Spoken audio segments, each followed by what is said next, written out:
For the last 2 months, the internet been stormed by Mr. Maxwell Chikumbutso's free energy machine.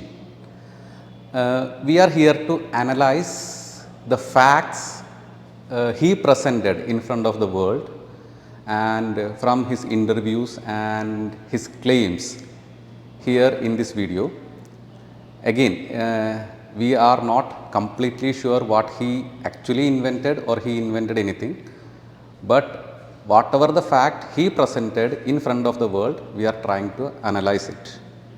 So, we will analyze any invention or any energy transaction machines in scientific ways with facts and evidence based systematic procedures.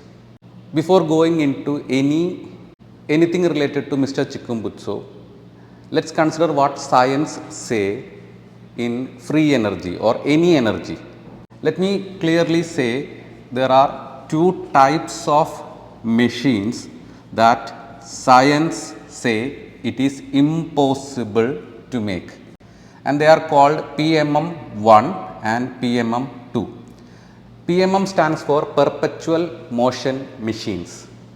So, these are the two basic machines that are impossible to happen in scientific terms. So, in a very simple format, a PMM1 means without an input you will not get any output, and PMM2 again say it is impossible to convert the input energy 100% to output. So, this machines we called free energy machines is coming under PMM1, where you are saying there is no input, but there is an output energy or output power, whatever it is.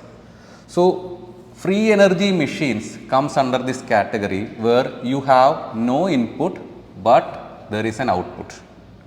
While practically in our planet this is impossible, because when you are converting an energy into something else, there will be always something called losses that are taking your energy. So, some of your loss can be defined as what is the input minus what is the output. So, the equation for efficiency is well known. It is output divided by input multiplied by 100 for converting it into percentage.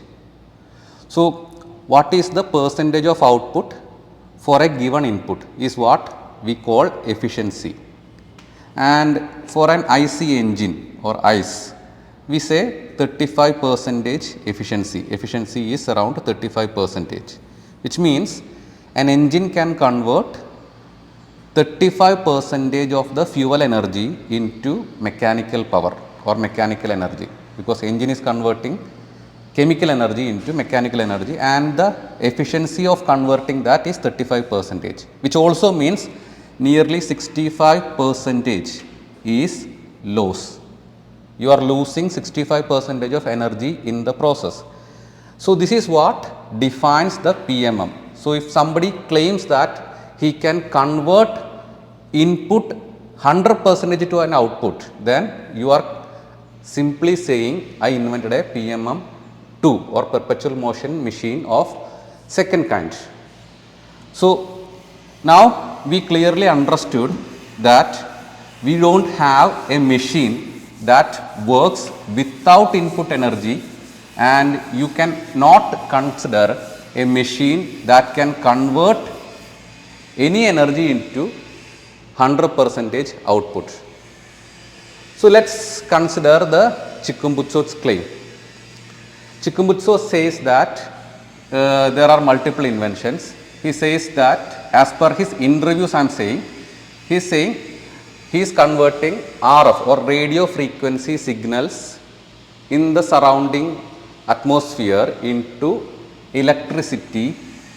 Okay. electricity, and with this electricity he can power house, run electric vehicles, okay, and so. Okay. Now, is this possible? Can you convert RF into electricity? And he also claims that he is following the path of Nikola Tesla, okay, the great scientist, okay, is also following the path of Nikola Tesla. Now, some people actually claim that Nikola Tesla was the first one to invent a free energy machine. Is that so? So, let us start with the great scientist and then come to chikumbutso. So, Mr. Tesla actually had around 300 patents in his name, and he was the one who gave us the alternating current AC, and he was also the person who gave us the induction motors, which is the most common motor technology, and he is the person who suggested the axial flux motors. So, he was indeed one of the greatest scientists we see, but people used to think that his invention was about free energy. Being a great scientist, he never said anything is free, and there is no free energy concept in any of his 300 patents.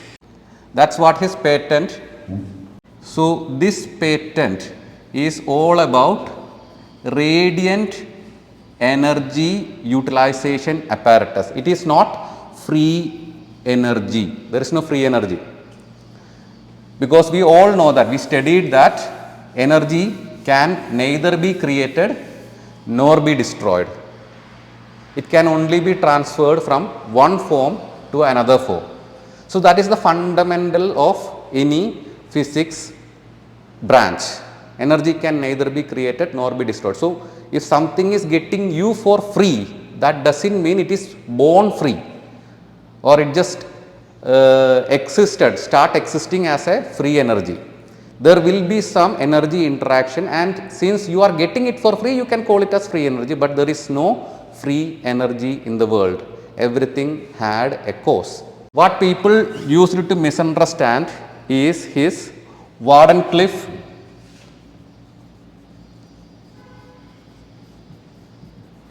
tower, which he experimented on 1901 to 1907.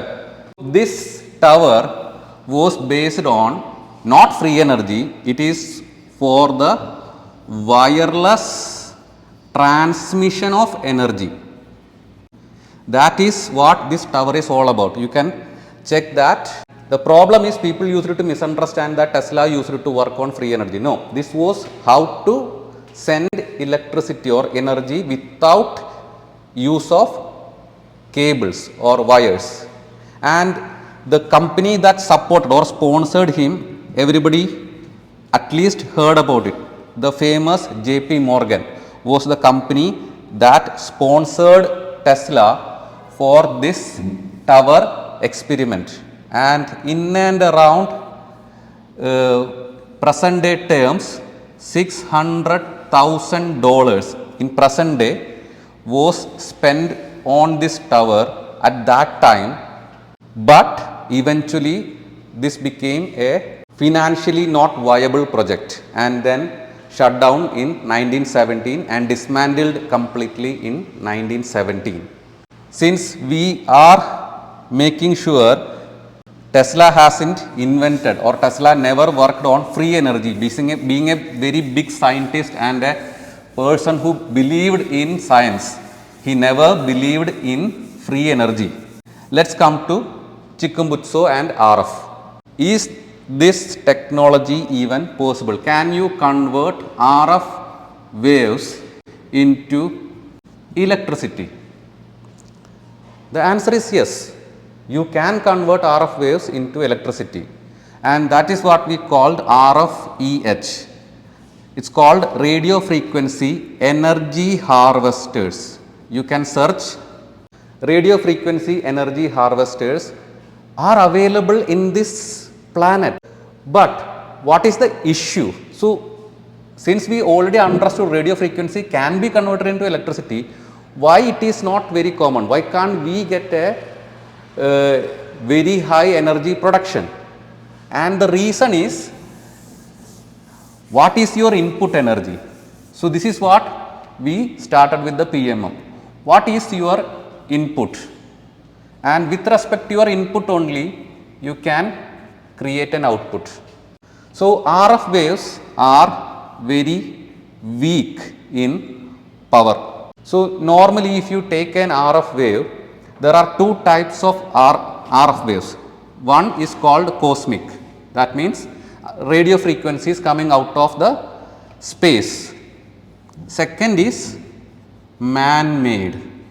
These are the two radio frequency waves available in the planet. Now, cosmic waves, yes, you can say this is falling here for free. We do not have to spend an energy because this is coming for free. Now, whatever the man-made is, these are the your FM, radars, your Wi-Fi, etc. are man-made. We need to spend energy to create these RF waves. Without energy spending, you cannot create these RF waves. So, already there is an energy spent creating these RF waves, and there is an efficiency for all these transmitters, we call transmitters. So, now the whole free energy has been debunked. Let us discuss what is the energy available in the radio waves. So, cosmic waves being the free energy, the energy in cosmic waves are too little to get. They range from microwatt to milliwatt. So, how you calculate the power?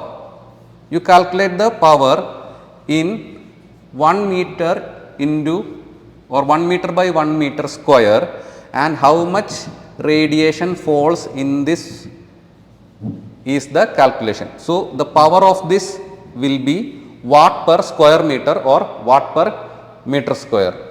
So, a cosmic wave mostly have a very little power per meter square. So, if you have a antenna, if you have an antenna of 1 meter square size, you are going to collect somewhere around microwatt of power. And that is the reason why if you see a radio telescope, okay, a radio telescope we use it for astrophysics is like a parabolic reflector. Okay, you will have a receiver, and the RF signal or the cosmic signal we say will be collected in a receiver here, and to have a very high efficiency you need at least 100 meter in diameter. For this antenna or this parabolic shape, you need at least 100 meter in diameter, which is around, if you take the whole area, it will be somewhere around 1.7 acre. So, this energy in microwatt, if you want it from the cosmic, what you say, maybe extraterrestrial, you need a huge amount of space and a huge antenna, and still you are getting very small energy. You can understand it is good for literally maybe an LED light of low, very low power. Other than that, you can't do anything. You forget about running a electric bike. You can't even run your mobile phone. You can't even charge your iPod if that thing exists. So, this is the issue. Now, the second, since cosmic waves are out of the question, let us discuss the available man-made frequency. So, man-made frequencies are everywhere. Your cell phone towers, your Wi-Fi router, your TV signals, your radio signals, aircraft stations all have radars. Okay.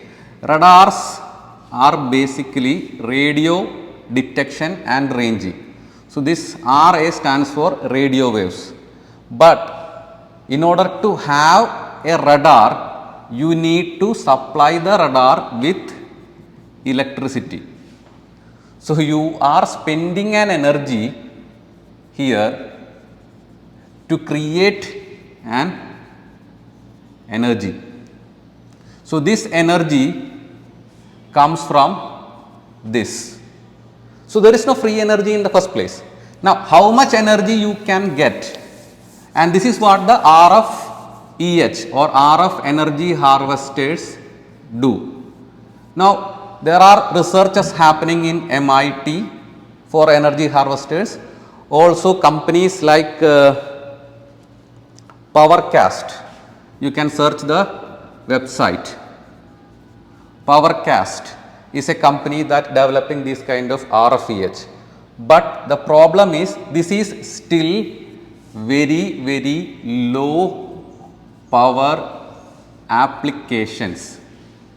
So, the common RFEH application include your RFID, then wireless sensors, IoT devices or Internet of Things devices. These are actually powered by the common RFEH things, but they operate in the milliwatt per meter square, or they just need milliwatts of energy. So, this is why it is called low power devices, while an electric vehicle or house need a huge amount of energy.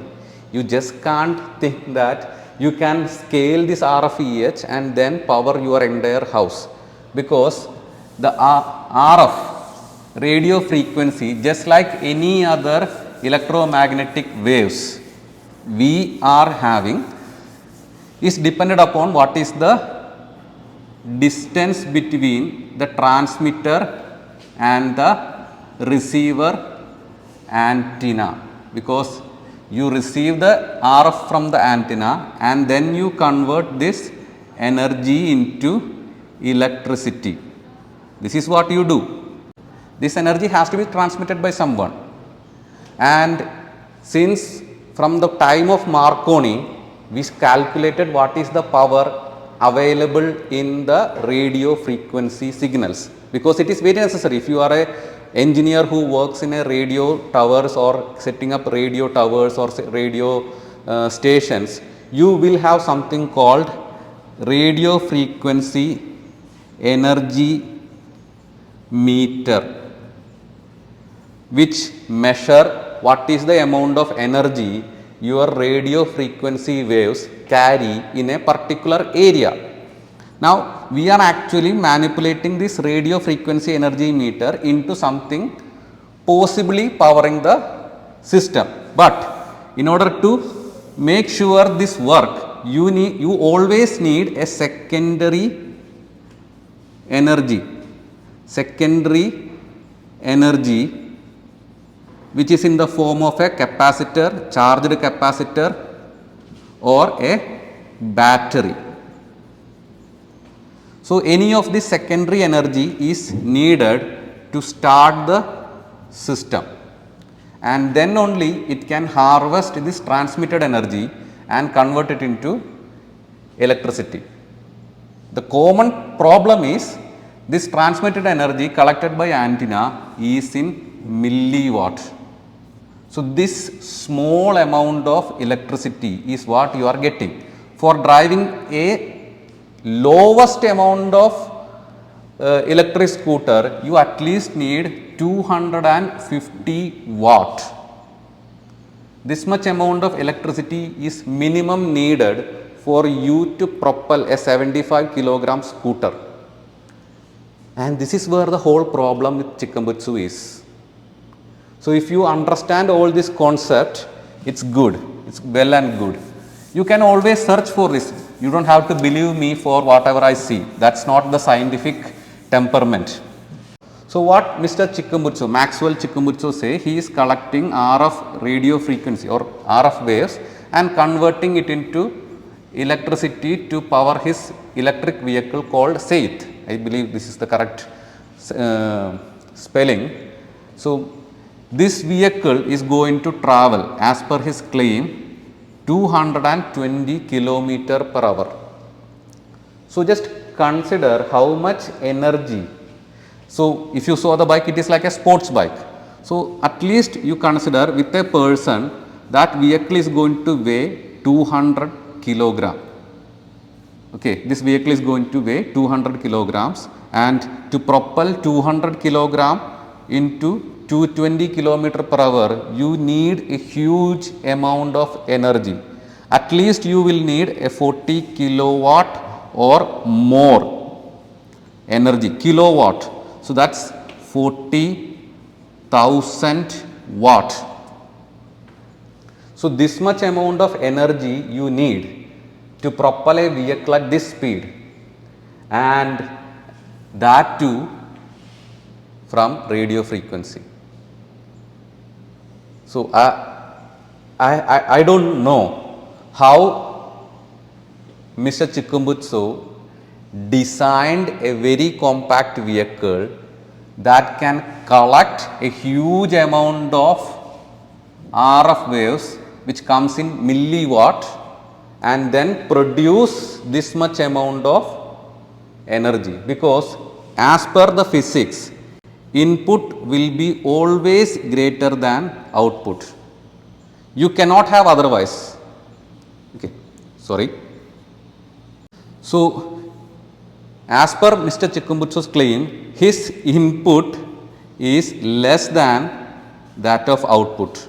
That means he get a more output for a given input, and this is what put him in the PMM1 category, because this is kind of a free energy, because your input cannot be converted into output 100%, but then Chikumbutso claims that with the RF signals comes in milliwatt, he can create 40 kilowatt plus energy. So, I am not denying the fact that maybe he invented the stuff and maybe he is misleading the world to keep his secret as a secret and keep the technology himself. But whatever he said to the world in his interviews and conferences, the facts does not lies. You cannot produce this much amount of power from a very weak source, which means you are creating more output than your input. So, you are actually violating the fundamental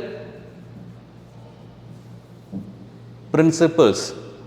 You are violating not only PMM1, you are also violating the PMM2, because these two are impossible machines. But I like to see him win. Seriously speaking, I want him to succeed in his project, because the world needs a lot of energy. But the problem is, he cannot work on the cosmic waves because they are in microwatt. So, what if tomorrow all the RF towers we created, cell towers or radio towers, all of them one day shut down? Everything is shut down tomorrow. So, what will power the motorcycle? Because without an input energy, you cannot create an output. That is a fundamental physics. Without input, how can you create an output? If you are still thinking that there is free energy available in this world, I have all my sympathy. But as per the scientific knowledge presently we have, this is what happens. So, he also have a lithium ion battery in the stuff. So, he merged it with the RF waves or RF energy, you can say, and this is what his microsonic energy device. And I am again saying, I am not actually telling that Mr. Chikumbutso is doing something illegal or he is scamming people or something like that. I seriously want him to win, but why I want him to win is a thing you need to understand, because he is coming from Africa. If he wins, that dark continent will have a lot of light. The West will think all the African inventors, take all the African inventors very seriously. But as I said, fact does not lies. Science cannot be completely wrong. I want him to prove the science is wrong, but if he cannot do that after all the 9 years of work and the years he spent in California, he didn't even filed one single patent about his project, and he is now sitting in Zimbabwe. There is no peer review. So all these things focus to believe that he is not interested to get the system certified in a legal way, in a common man's terms. Everybody likes to see him succeed, but if he turns out to be a PMM1 scammer, then it will be a devastating blow to all the African engineers and inventors who wants to prove their caliber to the world, because the world will consider them in the first place as a scammer. I don't want that to happen. Even though I said all these things, I still want chikumbutso to succeed. But as I told you, you have to keep a scientific temperament, and this is where we literally have doubts in his claims. Thank you.